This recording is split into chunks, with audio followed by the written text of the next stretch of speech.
You are listening to Leaders and Legends, a podcast produced by Veteran Strategies and featuring conversations with fascinating and impactful men and women who have shaped our world, our communities, and our history.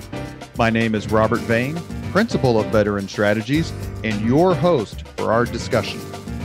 You are listening to Leaders and Legends, a podcast presented by Veteran Strategies, a local veteran public relations enterprise, and sponsored by Girl Scouts of Central Indiana, Garmong Construction, the Crowne Plaza Hotel, Grand Hall and Conference Center at Historic Union Station, the law firm of Bose, McKinney, and Evans, and the Bose Public Affairs Group, the McGinley's Golden Ace Inn, and MacAllister Machinery, your friendly neighborhood Caterpillar dealer. You can find all your equipment needs, rental, and sales at MacAllister.com. We're pleased to announce our podcast is now a member of the All Indiana Podcast Network in partnership with Wish TV. You can find Leaders and Legends at allindianapodcastnetwork.com. Thank you for joining us on the Leaders and Legends podcast. Our guest today is Professor Emeritus of History, James Madison, Indiana University. If you want to talk Indiana history with anyone ever, there is no way that Professor Madison's name is not going to come up. He is a living legend, as deemed so by the Indiana Historical Society. I happened to be there that night and got to listen to this IU history professor give the business to someone else who was inducted that night, and that is the current president of Purdue University, Mitch Daniels. Professor Madison, thank you very much. Thank you, Robert. It was a little terrifying to follow Mitch Daniels on the podium, but I think I defended the honor of IU. You did. I think one of the funny things that night, and President Daniels has been on our podcast. I was listening to pioneer Yvonne Shaheen scold him for not running for president of the United States. And there's probably not many people who could do that, but I think Yvonne is on that list. Thank you very much, Professor Madison. We're here to talk about all things history, but specifically Professor Madison's new book, The Ku Klux Klan in the Heartland. It's a chronicling of the history of the Klan in Indiana and the resurgence of it in post-World War I society. We are going to inaugurate a new co-host today, and that co-host is Chris Spangle, history buff and podcast broadcaster extraordinaire, who was thrilled when I told him that Professor Madison was going to come on. With that, Mr. Spangle, take it away. Thank you very much. Yes, I am a huge history buff and have been directly influenced by you, Professor. At some grade school or middle school or high school in my past, I had Hoosiers, a new history of Indiana as a textbook, and owned several of your books, like Eli Lilly, Lynching in the Heartland, and so So when I think of Indiana history, I think of you first as kind of the go-to guy. How did you end up in that position? How did you end up at Indiana University writing literally the textbook on Indiana history? Well, thank you, Chris. First, it's a pleasure to be here, Robert, too, and to have this time to talk. Historians and old history professors like nothing better than to talk. To answer your question, I'd like to say that I had a clear, thought-out plan for life by the time I was 16. I'm still working on that plan, as I think most smart, good people are, because at the end of the day, it's impossible to plan your life and things happen. I'd like to think that the best way to do that is to be open to change and possibilities. I've tried to do that, but it was serendipity. It was sheer chance, all sorts of chances and circumstances. I never set out to be a historian of Indiana. I studied it early on when I was still in graduate school in Bloomington. Because I needed to have a subject to study that was nearby. I was working, and I needed to be able not to travel to Paris or London or other far-off places. I needed a nearby subject. But in doing that, I discovered the joys, and there's still joys for me, of studying nearby history. That is history that's close, that we think is very familiar. You know, I had students in my Indiana history class who came from Kokomo or Evansville and maybe didn't do so well in the first exam. And they would say to me, well, I grew up in Kokomo. How come you gave me a C on this exam? I know Indiana. Well, actually, you don't know Indiana. There's a lot to learn about Indiana. And to learn history, to learn anything, takes a lot of hard work. And once you understand the joys of learning about your own place, your own community, your own state, and the importance of it in our lives and in our public lives, then I think history opens up and takes on a special kind of meaning for me, at least. Are you a Hoosier by birth? No, I'm still a migrant. You won't remember, Chris. There was a old time comedian named Herb Schreiner, who I think was from Ohio, and people would ask him, this is the 1950s, when did you move to Indiana? And he said, as soon as I heard about it. I moved to Indiana in 1966, and while I've been away off and on, which is always good for Hoosiers to get out of here and see something else, I was not born here. I did not grow up here. So I can't tell you what life was like when I was 6 years old in Fort Wayne. But as a consequence of that, I hope I sometimes have an outside perspective, an outsider's insight into Indiana that is an advantage. I have a mixed feeling about this state. I love it and I abhor it. Those are extremes. Usually I'm somewhere in between those. But there's so many good things about Indiana. And there's so many things about Indiana that I really wish were different. And it's always been that way. And it leads me to distrust those people who talk about Hoosier pride in a way that has room only for the good things. And we can talk about that subject later because I think it's very relevant to what's on the table today. It's actually something that I wanted to start with. Your new book, The Ku Klux Klan in the Heartland, is available on Amazon now. I purchased it and started it last night. It's very well written, very interesting. I'm 37, and the first time that I ever heard that the Klan existed in Indiana, despite being a history buff, was on a ghost tour in Irvington about 4 years ago when they pointed out D.C. Stevenson's home, and I started to look into it. And over the summer, I read a book called Grand Dragon by a man named Lute Holtz, and my mind was absolutely blown by the size and scope of the 20s Klan, how big it was here, how impactful it was, and some of the ghosts that still circle around Indiana and the way that we think and the way that we talk. In the intro, you talk about the three phases of the Klan. What were those three phases? And then why did you choose to focus on the 1920s version of the Ku Klux Klan? Okay, those are great questions, and I hope we can come back and circle around those from different angles. First, I think we need to get on the table what you just said. There are three clans, and they get confused all the time in people's minds. The consequence of that is great misunderstanding. The first Klan really doesn't concern us directly as Hoosiers, at least. It's entirely Southern. It's formed in the South after the Civil War by Southerners, mostly Confederate veterans, who simply do not want to accept defeat and do not want to accept emancipation and certainly don't want to accept equality for African Americans. So they're determined to keep African Americans in the South in a subservient state. That Klan has no presence in Indiana. Let me jump ahead to the third Klan, and we can come back to this later too. The third Klan is the Klan that forms during the Civil Rights era in the 1960s. It's mostly in the South, but there is a presence in Indiana and in the North, which we can talk about.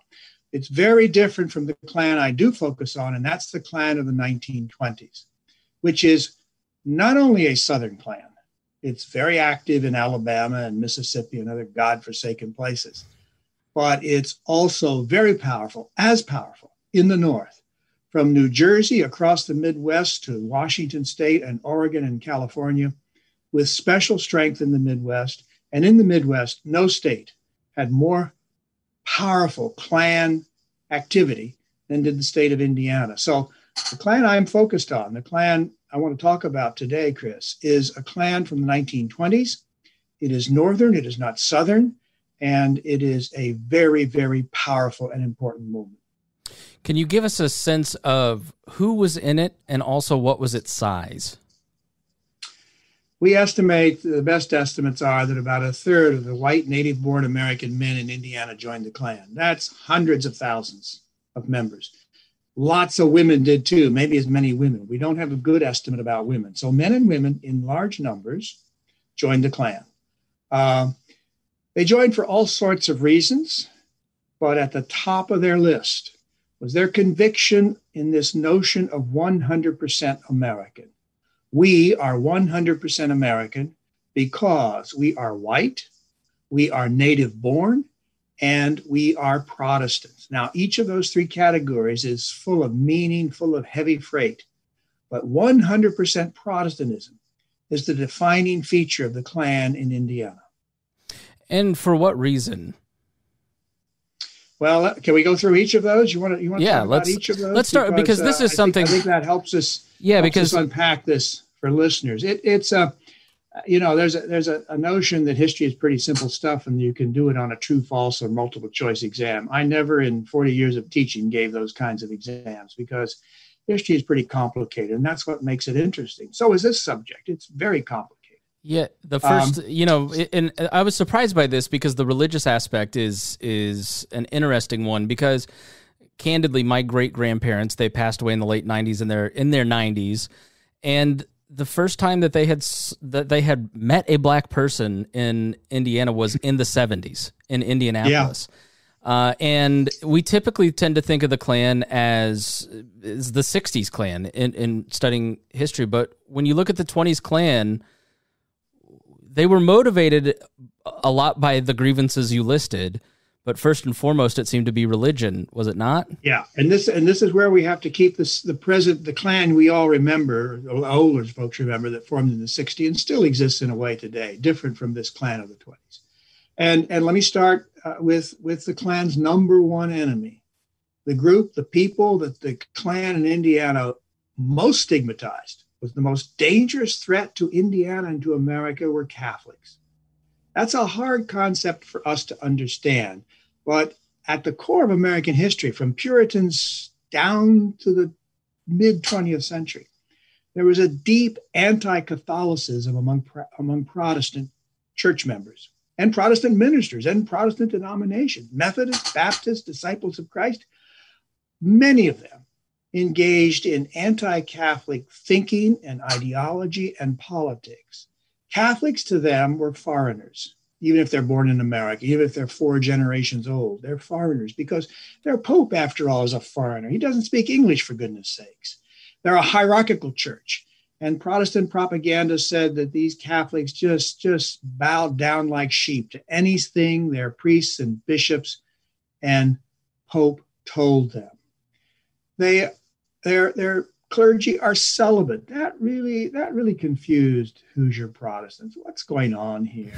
And then there are these nuns. There are all sorts of rumors and myths about sexual practices within the Catholic Church. They create their own schools, separate from the public schools. The Klan was really upset about parochial Catholic schools in Indiana and worked very hard to keep them from gaining more students and gaining more power. And perhaps as important as any of this, a lot of the Catholics in Indiana and America were immigrants. And that's the second big enemy for the Klan in the 1920s, immigrants, foreigners, Germans and Irish Catholics. There are lots of them in South Bend and Indianapolis and Evansville and Terre Haute and all over the state, even in rural Indiana and Oldenburg and Jasper, Indiana. These Catholic foreigners were different. They were not like us. They didn't behave like us. They drank beer on a Sunday afternoon. They sent their children to parochial schools. All sorts of aspects of their lives that were strange to Hoosier Methodists. So Catholics and immigrants are the first enemies of the Klan. And it's all over Klan talks, Klan newspapers, Klan programming, etc. So Catholics are number one. Of course, they're then what we would regard as maybe the usual suspects, beyond Catholics and immigrants, and that is Jews. There is deep anti-Semitism in American culture, again, from the very beginning down to the present, unfortunately. And the Klan picked up on that and pushed that with the usual stereotypes, the usual kinds of bigotry about Jews. And finally, they're African Americans. In the later Klan of the 60s down to our own day, it's African Americans who are the number one enemy. This Klan today is full of white racism. The Klan of the 1920s certainly had what we would regard as white racist sentiments, but African Americans were not as dangerous because, and this is ironic and tragic, white Americans had discovered many, many generations earlier how to keep Blacks in their place as secondary citizens, excluded from privileged positions, excluded from ordinary positions. And so across Indiana in the 1920s, there was all kinds of discrimination in schools, in hotels, in restaurants, in swimming pools, in hiring practices.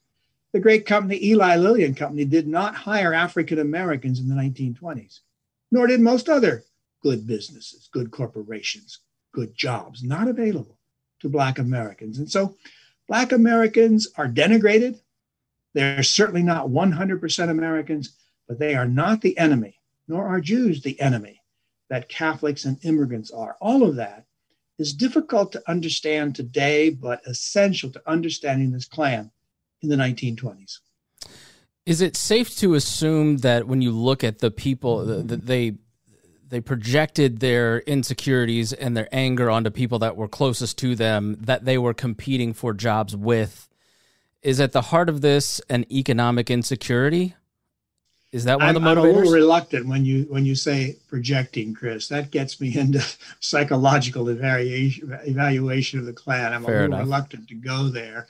I don't think with African Americans, they're not threatening the people who joined the Klan they're not competing for the same jobs at all. As I said, African Americans aren't going to get a job at Lilly or the bank in Indianapolis or anywhere else, except as porters, perhaps. Catholics, immigrants are a little different because in the 1920s, American Catholics are beginning to move toward middle-class status. They're beginning to move, Irish and German Catholics especially, away from their immigrant origins. They're beginning to cast off that old world culture. They're speaking English without accents. They are becoming more and more like Americans of the middle class, of the 100% Americans. And as they do that, they're starting to get uppity. They're starting to question, why should we be denied the privileges of Protestant white Americans? And they're beginning to get a little more uppity and a little more challenging. And the Klan, by stigmatizing Catholics and immigrants as enemies, actually contributes to that movement on the part of Catholic Americans to begin to stand up. It happens at places like the University of Notre Dame. It happens in an organization formed to combat the Klan called the American Unity League, which sends speakers all around Indiana to oppose the Klan, to stand up to the Klan, to say this organization is not about American ideals. This is an organization of bigotry, and we should not allow it to stand in America. So yes, Catholics do create, because they're moving into middle-class, 100% American kinds of possibilities, do create some anxiety on the part of traditional white American Protestants that our place is being threatened. And this is an interesting point that I saw when the media was discussed. The Klan had the Fiery Cross, and there was a Catholic newspaper, forgive me, I forget the name of it, and they would publish Tolerance. It's called Tolerance. So lovely name for a newspaper, isn't it? Yes, exactly. And so Tolerance would print the names of Klan members, and the Klan would grow in roles, and vice versa, and they'd tit for tat, and they almost would swell each other's ranks. And you sort of see some of that today as one side politically opposes the other. It sort of grows each other's side. So can you talk a little bit about the way that these two sides talked about each other, and what were the effects of that?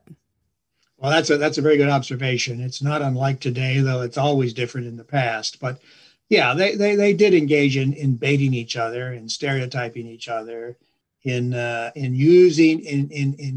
reminding their supporters, their base, who the enemy was and what the enemy was doing to take away things that you valued. Tolerance is published by the American Unity League, the American Catholic organization. A lot of Irish Catholics. There was a lawyer known as Mad Pat, who was phenomenal speaking in Fort Wayne and South Bend and Indianapolis. And he just knew how to pull the Klan's chain. He just knew how to say the things that got under their skin.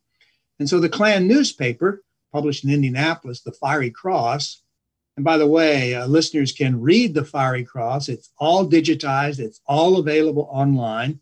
If you want to have a little joyful research, just dip in and start to read the Fiery Cross and get an idea of what they were printing. As payment for my sins of writing a book on the Klan, I spent days and days and weeks reading the Fiery Cross. And after the first few hours, it gets a little old, but you have to do it.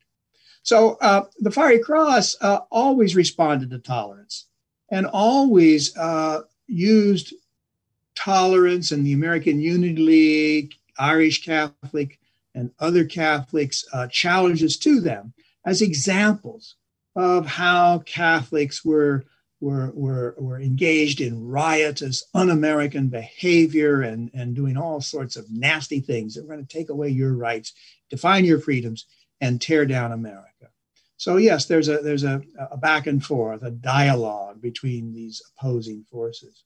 You mentioned the membership lists, and the American Unity League, the Catholic leaders who organized it and led it, had a wicked sense of humor, and were very, very daring. And that's displayed in someone in 1924 broke into the Indiana headquarters of the Klan, which were in downtown Indianapolis, and stole membership lists. And Tolerance, the Catholic newsletter, began to publish the names of Klan members. It was very embarrassing for some good, upstanding citizen who saw their names published, identified as Klan members. It outraged the Klan. This was, they said it was all lies. These weren't true, first of all. And then they said it's an example of the way in which Catholics didn't follow the rules and were just not to be trusted. And it seemed like it triggered a coalitional protection that even people who wouldn't join the Klan might find some sympathy in the way that the people on whom they might have some bias for were treated. And that's sort of what I found fascinating. The other parallel that I found interesting, and I wonder if you if I'm right in this assertion, is the use of conspiracy theories as a weapon. You know, the Pope is going to build a temple in Cincinnati and invade Indiana. And there was one, really, it might have been, I forget, Elmer Davis, who wrote, yes, that's what the Pope wants, Indiana, something along those lines. But it seemed to me that they trafficked in conspiracy theories as a way to kind of keep everybody off balance and everybody in a fog. Yeah. Well, that's a very important question too. And I'm in a way a child of the Enlightenment, and I grew up believing in rational thought. You gather up the evidence, you come to some kind of conclusion based upon real evidence that is verifiable evidence. Conspiracy theories drive me crazy. I remember my son, when he was a teenager, was arguing that they never really landed on the moon. It was all staged in a warehouse in Houston, Texas. It just set me up the wall. And so today, I need hardly say, the conspiracy theories that are out there, that are flourishing in our own time, are outrageous assaults on rational analysis, on public policy that's going to lead to good outcomes. They're seriously dangerous. And they've been around forever. And the Klan was a master at picking them up and marketing them. And so you're quite right. The Pope was going to build a headquarters in Cincinnati or Washington, D.C. In Catholic churches, Protestants were told in Sunday services and elsewhere, Catholics were storing rifles, guns, and ammunition and dynamite to destroy Protestant churches once they began the process of taking over America. They were going to take over the public schools. They were going to take over the political system, these Catholics. They were engaged in a vast conspiracy against Protestants. And it's such nonsense. There's no verifiable evidence for any of it at the time, and certainly not today. It's such nonsense. It's hard to believe that anyone could give that credibility. And I'm sure that there were Hoosier Klan members who said this was nonsense, but still supported the Klan because they were, many of them, smart enough to make those kinds of distinctions. At the same time, lots of people fell for it, and it propelled this anti-Catholicism. They were already convinced that Catholics were the enemy. And these kinds of conspiracy theories just were more acceptable because of the context in which they were heard by Protestants. One final question before I turn it back over to my dynamite collecting friend, Robert. I would love to see some memorial to Lou Shank, the Indianapolis mayor during this period. One of them, he seemed like a really fun guy. He reminds me a little bit of like a John Gregg type, that gregarious character. Yes. Who really effectively and took some big political risks that did cost him in fighting the Klan. He's one figure that I think should be highlighted. But what are some examples of courage in standing up to an organization that has a third of the state behind it, which is a tremendous amount of people? Right. Well, Chris, first let me a lot of stuff on the table there. Let me just first give a shout out to John Gregg, who was in my class at IU long ago. And in fact, we just visited a few weeks ago, sitting outside. John can tell stories with the best of them. I'm on a crusade for John to write a book. His memoirs. You may know that John Mutz did. I finished reading it last week. It's a great book. It's important that we have those kinds of books from our political leaders so that generations from now, we can have some insight into what Indiana politics and public policy was. Lou Shank is a hero of mine too, Chris. He was the mayor of Indianapolis. He decided in 1924 he was going to run for the governor's office. He was a strong opponent of the Klan. He issued an executive order while he was mayor prohibiting paraders marching down the streets of Indianapolis from wearing masks or from burning crosses within the city. And there were lots of masked Klan parades in Indianapolis and burning crosses, an early one at the state fairgrounds. So Shank was opposed to the Klan, strongly opposed to the Klan. And in 24, he ran for the governor's office and was resoundingly defeated. And he issued a statement on his defeat saying, okay, the people of Indiana have voted for the Klan, let them have it. And of course, the people of Indiana had the Klan. He lost to Ed Jackson, who became governor of Indiana in January of 1925. Without doubt, in my opinion, Jackson was the worst governor the state has ever had. He was deep in bed with the Klan. He was a close associate of D.C. Stevenson. He engaged in all kinds of corrupt practices, all kinds of pro-Klan activities. He should have gone to jail. We don't need a memorial, a marker for Ed Jackson, but I agree, we should have an official state marker for Lou Shank and others. I'm on a little mini crusade, and I'd like the listeners to join me. We have a wonderful Indiana state marker program based at the Indiana Historical Bureau, and they're putting up new markers all the time, and they're changing. They used to honor old white men, governors and political leaders of various sorts. We're now seeing markers. My favorite is one in Bloomington to Bill Garrett, who played basketball at IU in the late 40s, early 50s from Shelbyville, Indiana, one of the greatest, an All-American, one of the greatest players of his day, who played all over the Big Ten, everywhere he went, from Ann Arbor to Evanston. He was the only African-American on the court. We now have an official state historical marker for Bill Garrett. We need markers now to acknowledge our past that includes the Klan. And I think we probably have to start with the heroes. Lou Shank would be one. There is a slight reference to the Klan in the Indianapolis Times marker. The Times won a Pulitzer Prize for its opposition to the Klan. And we do have an official state marker that acknowledges that. You mentioned Irvington. I'd like to see a marker at the gravesite of Madge Oberholzer, who D.C. Stevenson murdered. That tragic event is important to the downfall of the Klan, and I think it ought to be acknowledged at her gravesite if the family would be willing to allow that. On opposition, Chris, I preface this by saying I wish I could say that from the very beginning there was strong, powerful opposition to the Klan in Indiana. The truth is there was not.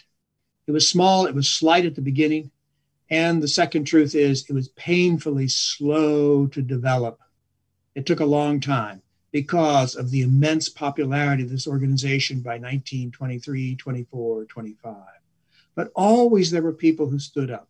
There were some newspaper editors, there were some lawyers, there were some ministers.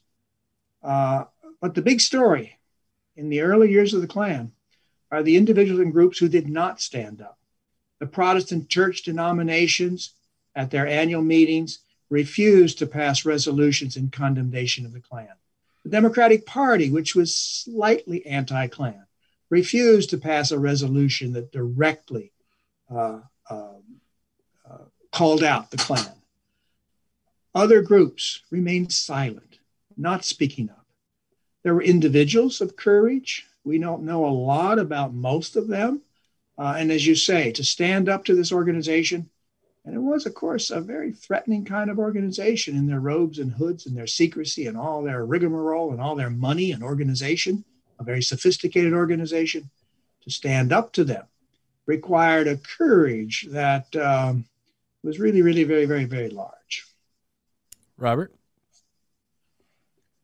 You are listening to Leaders and Legends, a podcast presented by Veteran Strategies, a local veteran public relations enterprise, and sponsored by Girl Scouts of Central Indiana, Garmong Construction, the Crowne Plaza Hotel, Grand Hall, and Conference Center at Historic Union Station, the law firm of Bose, McKinney, and Evans, and the Bose Public Affairs Group, the McGinley's Golden Ace Inn, and MacAllister Machinery, your friendly neighborhood Caterpillar dealer.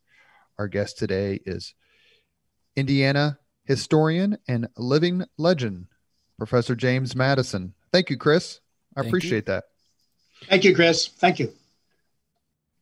As a Catholic kid who grew up in Irvington,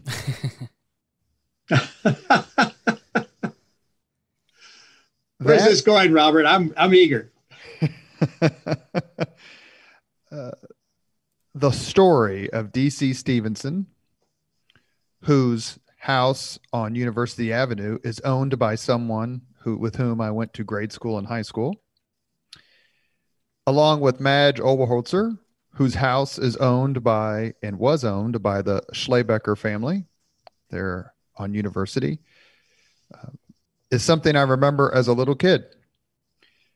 Professor Madison, please take us through that story of her murder at the hands of D.C. Stevenson. Well, you were living history as a little kid. I'm sure you heard all kinds of stories, and some of them very frightening. This is, of course, a tragedy of the first order, and I'll try to tell it very briefly. I write about it a lot in the book because it is important to the story. Let me preface it first by saying something about Stevenson. D.C. Stevenson was the Grand Dragon of Indiana. He was a very sophisticated, smart salesman. He created an organization that was very, very sophisticated, structured business principles that drove it. And he raised a lot of money for the organization, for himself, estimates maybe $2.5 billion a year for him in income. So he became a very wealthy man in short order, selling the goods to Hoosiers who bought the robes and the hoods. With that money, he bought a yacht on Lake Erie, and he bought this house in Irvington. He put columns on the front and made it look fancier than it was originally. And in that house, he had lots and lots of parties. The Klan is very much in favor of prohibition. The Klan is opposed to premarital sex, to adultery, to all forms of sin, a direct connection to its strength within the Protestant churches. Stevenson did not believe in or follow those ideals. So at that house in Irvington, there were all kind of parties with a lot of booze and a lot of young women. Madge Oberholzer lived a short walk away, and she went to a few of those parties, and she worked with Stevenson. She was employed in the State House, and he got to know her. He took her on a train to Chicago, an overnight train. And on that train, in early 1925, late winter of 1925, he assaulted her, brought her back to Irvington, dumped her at her parents' house. She was badly injured. She died. Before she died, she left a deathbed statement, one of the great important primary sources about the Klan and certainly about this tragedy. A statement that was exceedingly thorough and was the basis for bringing charges against Stevenson for his trial in Noblesville in the fall of 1925 and for a jury of 12 men convicting him of rape and second-degree murder. Madge Oberholzer dies. D.C. Stevenson goes off to the Michigan City State Penitentiary. You would think that this is the end of the Klan. It certainly caused some people to lose their enthusiasm, to give up their membership. But the Klan continued to have power and influence. In the next elections, even as late as 1928, the Republican Party, which had been deeply, deeply tarred by its Klan affiliations, nonetheless in 1928 carried Indiana in most contests. It wasn't until 1929 that the Democrats, who were beginning now to run on an anti-Klan plank, were able to capture local elections. So it took a long time.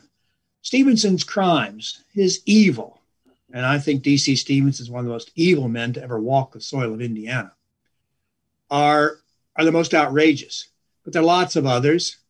Shank's successor as mayor of Indianapolis, John Duval, also went to jail. He was a Klan guy, engaged in various kinds of corruption. He was eventually convicted and sent to jail, as were others at various levels of local government across the state. So there's a lot of corruption in this organization dedicated to the best ideals of reforming and redeeming America. It's a contradiction, but our lives are full of contradictions. It would be wonderful to see a plaque about Madge in the Irvington area. That would be a terrific tribute to a woman who gave her life unwillingly. Yeah, I'd say her life was taken. And she was a young woman who had a life ahead of her and didn't deserve anything that happened to her. Nothing. Well, we're history buffs here at the Leaders and Legends podcast, and we've tried to expand some of the folks we've talked to outside of Indiana, mostly historians, a few people who actually were part of history. And we have a podcast that we've published, that will publish, depending on when we post this one, with Clint Hill, the Secret Service agent who climbed on the back of the Kennedy limousine in Dallas. And so we're unabashed, and we've had historians on such as Kate Anderson Brower, Harold Holzer, Craig Fairman, Jeannie and David. Company. Yes, you are. Jeannie and David Heidler, Lynn Vincent and Sarah Vladeck, Grant historian Brooke Simpson, David Edmonds, who wrote a terrific book about Bobby Fischer.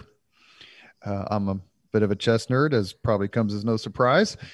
And then Peter Carmichael, who is the head of the Civil War Institute at your alma mater, Gettysburg College. Yes. Did you feel preordained? You mentioned that it was kind of a bit of a surprise, perhaps, to go down the history well. But your parents named you James Madison. Did you do any particular... A curse and a blessing, Robert.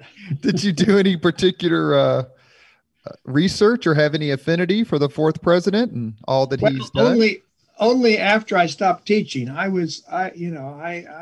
Teaching's hard work. It takes a lot of time. And when I stopped teaching a few years ago, I did do a little family genealogy, and it's fairly easy to do now with all the online sources. And I can say with certainty that I am descended. This sounds like bragging. I do not mean it to be bragging, because it gives me absolutely no special status whatsoever. But my first ancestor on the Madison side of the family arrived from England in 1609 in Jamestown, Virginia. His name was Isaac Madison, and he was captain of the Jamestown militia. He did very well as a slave owner and Indian killer, and in other investments as well. And the fourth president of the United States and I are both descended from Isaac Madison, 1609. So we have that maybe in our genes, but I really don't think so. I don't think that accounts for anything.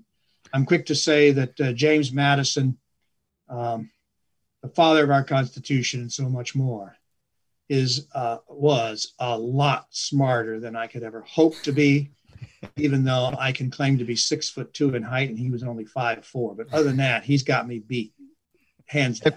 Have you been to Montpelier? Have you seen his place? I have several times. It's a wonderful place to visit. I mean, Monticello overshadows it for most tourists, but I think they ought to stop at Montpelier too. You've taught Indiana history for decades. I remember when I was an undergrad at IUPUI studying history, and had a history professor talk about how Indiana became north when it used to be west. He talked about much of that within the context of slavery. Yeah. Is that a theory with which you agree, or how did the perception of Indiana change from a state that was part of the Northwest Ordinance and came out of that in the early 19th century to being a true bulwark against secession under Oliver P. Morton? That's a fascinating story. I published a history of Indiana called Hoosiers in 2014, and I write a lot about that because when I went back and worked on it again as I was writing that book, Hoosiers, I really got engaged in that. It's a fundamentally important story. That is how Hoosiers in the first decade and a half of the 1800s decided that they were not going to allow slavery in Indiana. It's far too complicated for this story, except to say that it was exceedingly important, and it was a close call because there were Hoosiers, William Henry Harrison among them, the territorial governor, who brought slaves to Indiana, and others who wanted slavery in Indiana. There were others like Abe Lincoln's father, Thomas, who had no use for slavery, wanted no slaves allowed. And it was the anti-slavery faction that won the day. And in 1816, when Indiana created its first constitution, the best words ever written on the soil of Indiana, I believe, it included a provision outlawing, constitutionally prohibiting slavery. That is so fundamental, so important. Just think if it had gone the other way. What would have happened when traitors fired on Fort Sumter in April of 1861? Indiana did join the Union. And while there's lots of conflict among Hoosiers during the Civil War, Indiana joined the Union, and Indiana boys fought bravely and importantly for the Union forces against the Confederate traitors. I have strong feelings about this subject, Robert. You can probably tell. Well, Indiana's role in winning the Civil War for the North is underrated, in my view. I agree. And one of the, this will be a question you're going to get here in a few minutes, but if maybe a second or third tier event I would like to have witnessed in history was the meeting between Grant and Stanton that took place at Union Station. Yeah. Indiana was divided. Southern part, much more sympathetic, and right. Opened itself up for Confederate sympathizers and Confederate raiders to come through. But the man whose leadership is fundamentally important, critical, and almost dispositive to how Indiana fought that war was Oliver P. Morton. What are your thoughts on him and his leadership during the War of the Rebellion? Superb, outstanding. Oliver P. Morton, I believe, absolutely was the best governor Indiana ever had. And we were so fortunate to have a governor, a leader like him during the greatest crisis in Indiana history and in American history, the Civil War. Morton, not perfect, but Morton was superb. I was with the current president of Purdue University when he was governor of Indiana. And as you know, Robert, Mitch Daniels likes history. He reads history, one of the very good things about Mitch Daniels. And we were talking about Indiana governors, and he asked me who the best governor of Indiana was. I thought for a minute that maybe I should say, you, Governor Daniels. But I'm a historian, not a politician. I'm not running for anything. And so I said very clearly, Oliver P. Morton, and Governor Daniels immediately agreed with me. And we had a nice conversation about the Civil War and about Governor Morton. So I've mentioned the worst, Ed Jackson during the Klan era, the best, Oliver Morton during the Civil War. It was my great honor in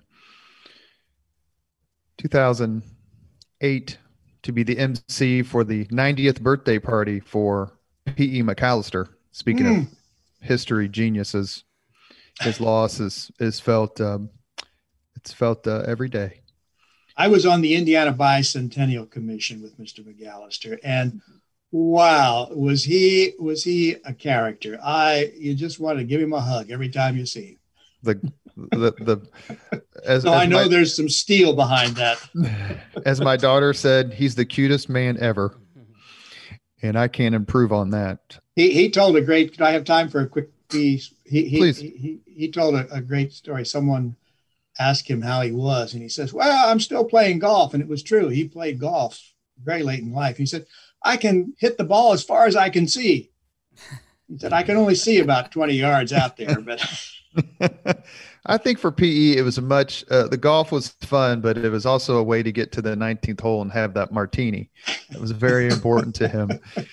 At that birthday celebration, Mitch Daniels was one of the speakers, along with people like Jim Morris and the current Vice President of the United States, Mike Pence. But I introduced Mitch Daniels as the greatest governor in Indiana since Oliver P. Morton. And he seemed to take that okay. I'm sure he was okay with that.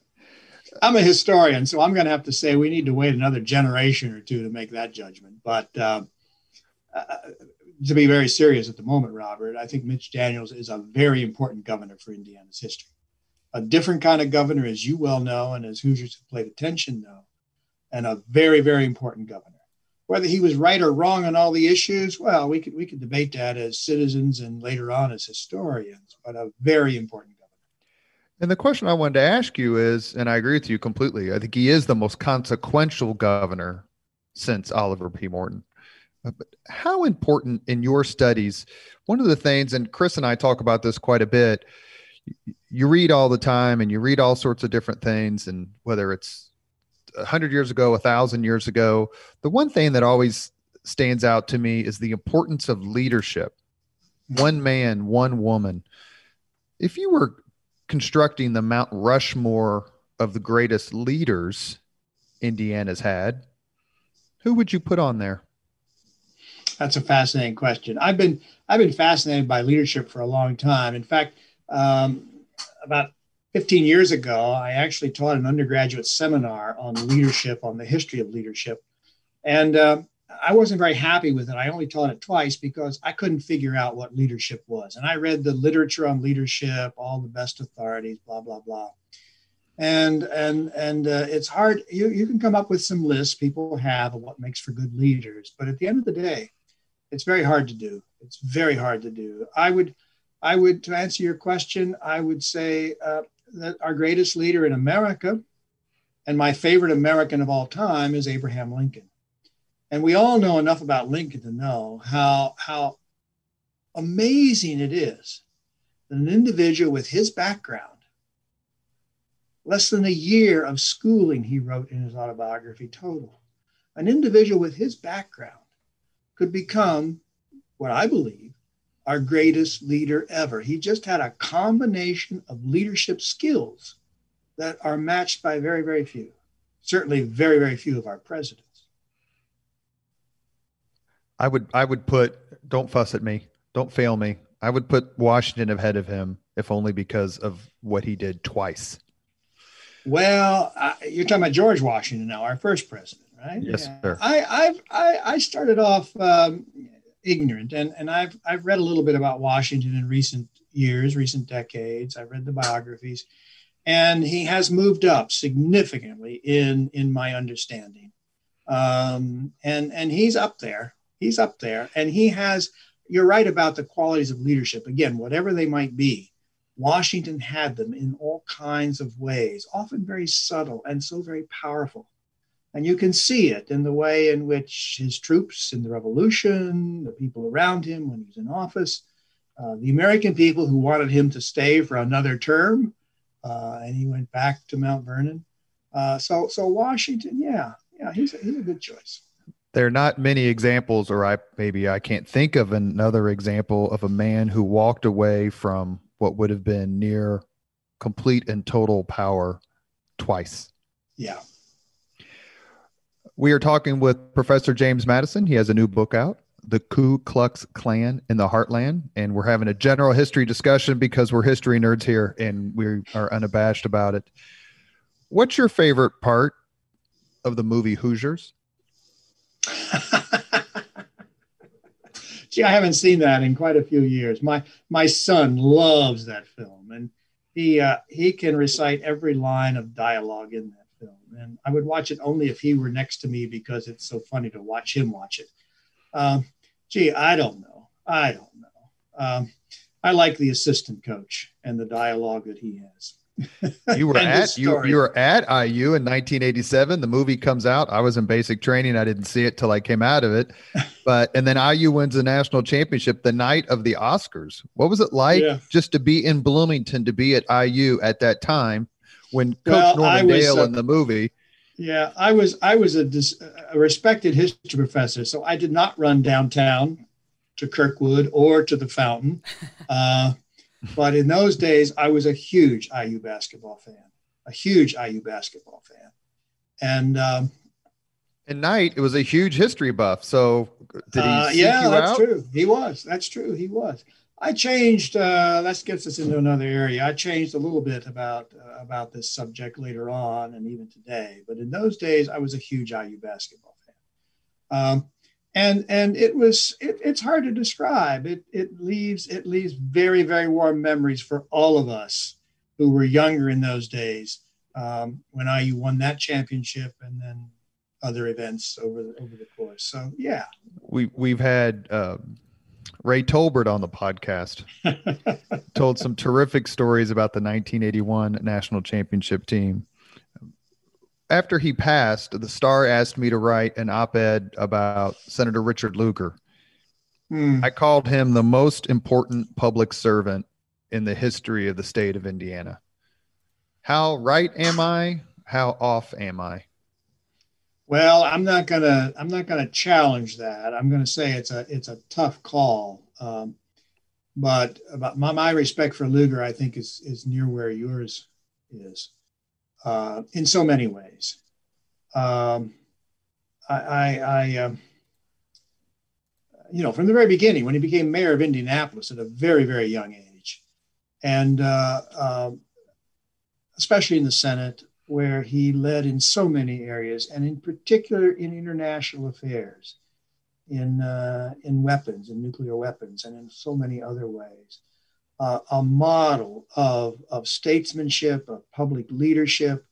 I've known several people who worked for him in his office, and that's always a good indicator. You always want to know what the underlings think of the big shot, and whether behind that public facade there's something you could also admire. And I knew some of them were former students. I knew some pretty well, and I don't think they were blowing smoke when they talked about the senator with great respect and great admiration. One told me that in his even in his 60s and 70s, he could still run further and faster than most of the young people on the staff. Or he did. We've had several either IU graduates of kind of that era or Lugar staffers on. Yeah, well, that's a sign of leadership. He was able. I think, to have around him really, really good people. The young IU people, and maybe not the Purdue people, they're not that sophisticated, but the young IU people certainly, who were interested in politics, if they had a Republican in especially, wanted to go work for Lugar in Washington. It was a plum assignment.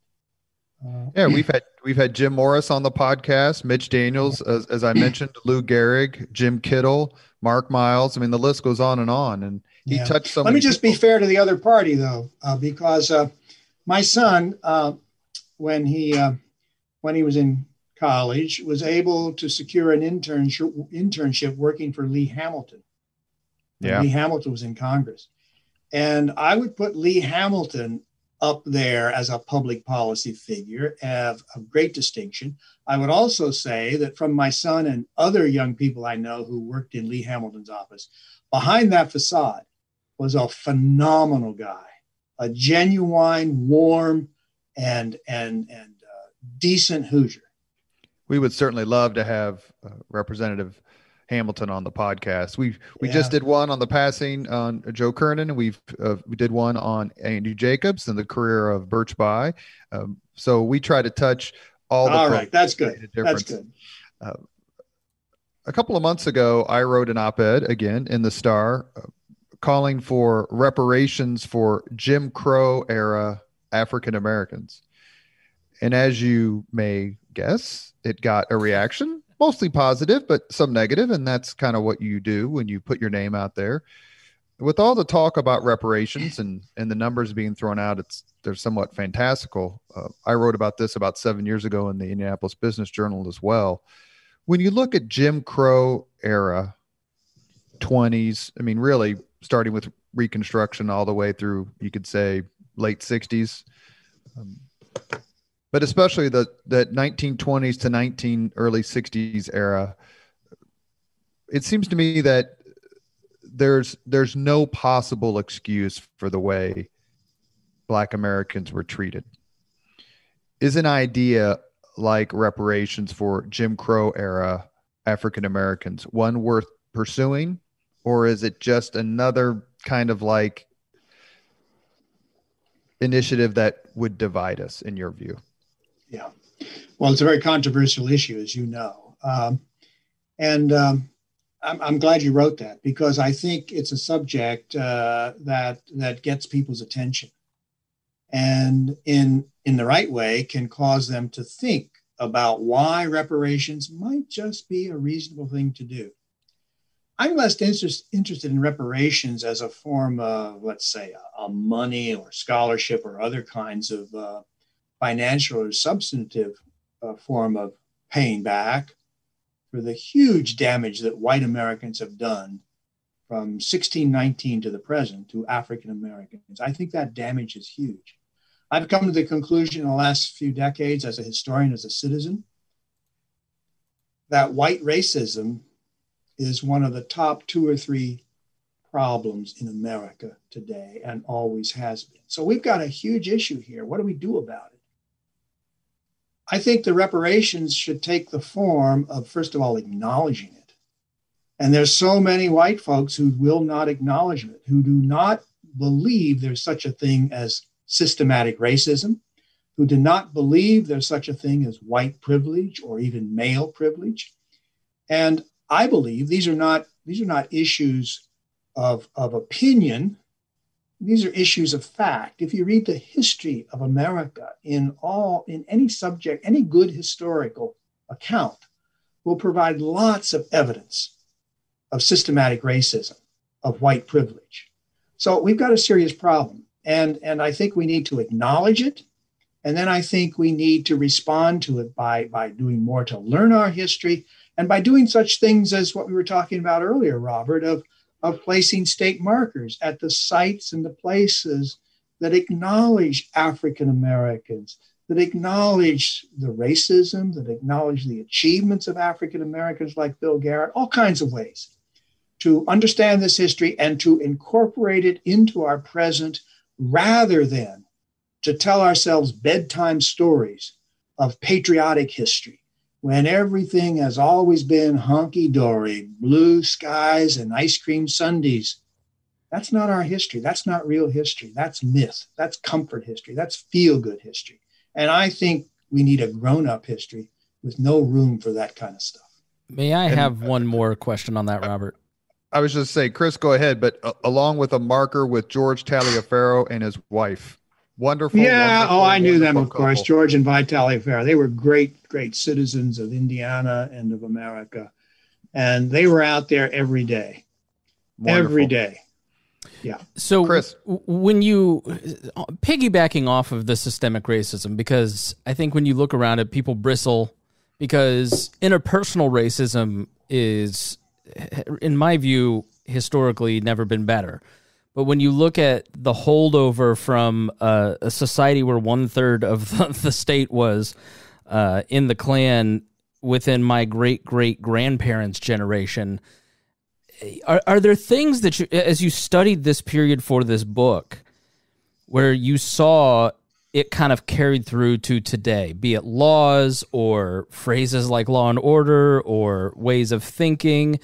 What are some of the ghosts from the 20s Klan that you see in Indiana today that we don't recognize as birthed in that era? Well, I've heard from readers of this book, The Ku Klux Klan, The Heartland, that the goals, the language, the methods that the Klan used in the 1920s are eerily familiar today. They're different in many ways, but you can see parallels, you can see similarities between the Klan of the 1920s and certain forms of public policy and leadership and activity at all levels, down to the grassroots. You can see similarities.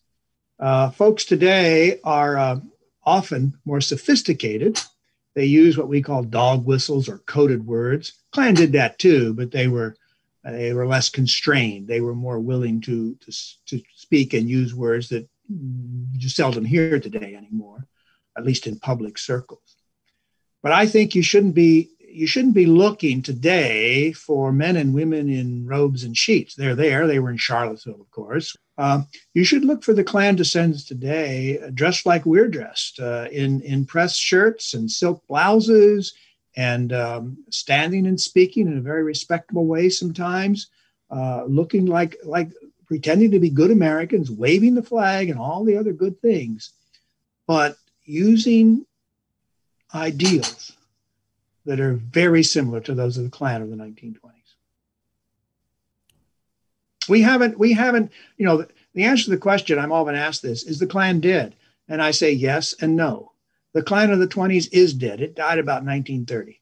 But the Klan ideals of the 20s are still very much alive. And I regret deeply, deeply that in the last several years, those Klan ideals have found a new life, a new birth.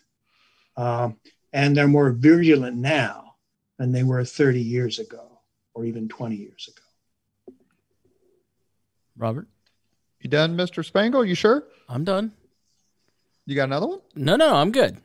Are you sure? Yeah. All right. We wouldn't have a podcast, Professor Madison, if it wasn't for Chris Spangle. So, what Chris wants, Chris gets. Listen, all right. We could do another 2 hours on it, but I'm not going to impose on everyone's time for self-indulgence. Professor Madison, do you have a favorite history movie? Ooh, that's a tough one. Boy, historians tend to, we get very snotty about history movies. Nitpick. That's not what they wore. They got, I know. We always want to show how smart we are and point out the errors. That's a tough one. I haven't thought about that. What's your favorite one, Robert? I'll tell you if I like it or not. Favorite history movie. Lincoln's pretty damn good. It's really accurate. Yeah. It's very accurate. And that's partly due to one of our podcast guests, Harold Holzer. Yes. You look at something like Braveheart and it's such an epic, but the history is so god awful. It's not even I can't stand close. to watch that sort of thing. But Saving Private Ryan isn't necessarily, it's a history movie. It's not an actual event, but in that same op-ed for the Star, I wrote that if I was in charge of the world, Saving Private Ryan and Mississippi Burning would be required viewing for all high school seniors, required. But there's so many more out there, and the King's Speech, not very accurate, but a pretty damn good movie. I liked all of those. I also judge history films, Hollywood films, by not just whether I like them so much, and I loved Lincoln. I thought Lincoln was a fantastic film, but by my sense of how deep they get into the American public. If a lot of people watch them, and if there's evidence that they've absorbed some of the meaning, some of the significance of these stories, and I think in the films that you've mentioned, there's a lot of evidence that they have, and that's good. And so I like those kind of films, especially if the public absorbs the kind of meaning that I think they ought to absorb from film. Braveheart certainly made its mark in Scotland, and The Darkest Hour, the movie about Churchill, was terrific. But yes, you do kind of, if you're a history buff and you've studied the period and you're watching a movie and you're kind of like, oh man, that is not even close. Right. But I guess we should mention in the movie Lincoln the presence of another Hoosier and future vice president. He was Speaker of the House at the time, Schuyler Colfax. Played a prominent part, especially at the end as they're debating the amendment. Right. We are with Professor James Madison, and we have reached the 5 questions portion of the Leaders and Legends podcast. Professor Madison, are you ready? I'm ready. What was your first job? First real job was carrying newspapers. I grew up in a very small town in Pennsylvania, and my family had a lock on the newspaper business. We carried all the newspapers. I was the first, and then my 2 brothers followed behind. We didn't allow any other kids to carry newspapers, and that was my first real job. The tweed. And it was running a business, Pendergast is in charge of the. Second question: what was your first concert? First concert? Oh my goodness! I saw the Smothers Brothers in college live. That was pretty cool. At IU or Gettysburg? No, at Gettysburg. Number 3. These last 3 are going to be brutal for you, so I apologize in advance. They always are for historians. If you could suggest any book for someone to read, which book would you choose? The last one I read, probably. No. I told you, I just read a book on medieval manuscripts. I loved it, by Christopher de Hamel. It's so far removed from our own time and our own circumstances. And yet it's possible to get engaged in that book on medieval illuminated manuscripts. It's an exotic world, different from ours. And yet there's a humanity in those stories. In the Book of Kells, for example. Mm-hmm. So, I just finished that book a few weeks ago. And, I could name others. I've become a great Kurt Vonnegut fan. Slaughterhouse-Five is a fantastic book. But lots of books. One of the things history buffs have to do is read, and the people we live with or associate with always make fun of us because we've always got a book. But I feel sorry for people who don't always have a book. Is it apocryphal what Mark Twain said? He said so many wonderful things. Yeah, which one? A man who doesn't read good books has no advantage over a man who can't read good books. Question number 4. This is tough. If you could witness any event in history, which event would you choose? Boy, that I don't think about these kinds of things. I'm kind of narrow and small-minded here. What event would I love to witness? Sorry, Jim. Sorry. Well, I already said that I just have the greatest admiration for Lincoln. I'd like to be in his office when he's working on the Emancipation Proclamation. We are actually going to have Harold Holzer back on the podcast next week, and on November 16th, we're going to post a podcast with Harold Holzer, probably the world's leading Lincoln scholar, about Lincoln. The whole hour or so is devoted to Lincoln. We'll post it on the 16th, 3 days ahead of the anniversary of the delivery of the Gettysburg Address, November 19th, 1863. Wonderful. Question 5. If you could have dinner with anyone living today, 2 hours off the record, whom would you choose? Oh, well, I'm a great fan of the singer Emmylou Harris, and I've met her once and had a little conversation with her. She is very, very smart. Not everyone will know Emmylou Harris, but I'm a great cook. And when I'm cooking, I'm listening to Emmylou Harris usually. And it turned out that Emmylou Harris loves Lincoln. And she knew something about Lincoln. And of course, we were interrupted in this conversation. There were other people. So I'd like to sit with her and listen to her talk about Lincoln outside the box, not a scholar, not an expert, but a smart person who's brought a lot of joy to my life. You know, there are lots of candidates. That just popped into my head. Well, that's the most outside the box answer we've had yet, isn't it, Spangle? Yeah.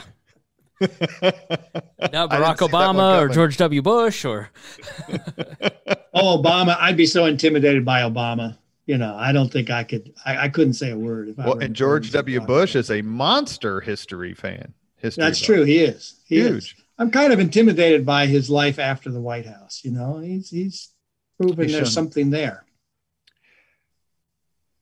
Our guest today on the Leaders and Legends podcast, sponsored by Veteran Strategies, a local veteran public relations enterprise, Girl Scouts of Central Indiana, Garmong Construction, the Crowne Plaza Hotel, Grand Hall and Conference Center at historic Union Station, the law firm of Bose, McKinney, and Evans, and the Bose Public Affairs Group, the McGinley's Golden Ace Inn, and MacAllister Machinery, your friendly neighborhood Caterpillar dealer. As I started to say before I almost messed up the sponsorship promo, our guest has been Professor of History Emeritus, Indiana University, James Madison. His new book, The Ku Klux Klan in the Heartland, is out. Professor Madison, thank you for joining a couple of history buffs on the Leaders and Legends podcast. We had an absolute joy. Chris, do you want to say something real quick? No, it was a fantastic interviewing you and talking to you, and I highly recommend the book. It's really, really good so far. Thank you, Chris. Thank you, Robert. Thank you very much for listening to Leaders and Legends, brought to you by Veteran Strategies Incorporated. If you want to contact us about this program or our menu of public relations services, please send us an email at robert@veteranstrategies.com. That's robert@veteranstrategies.com.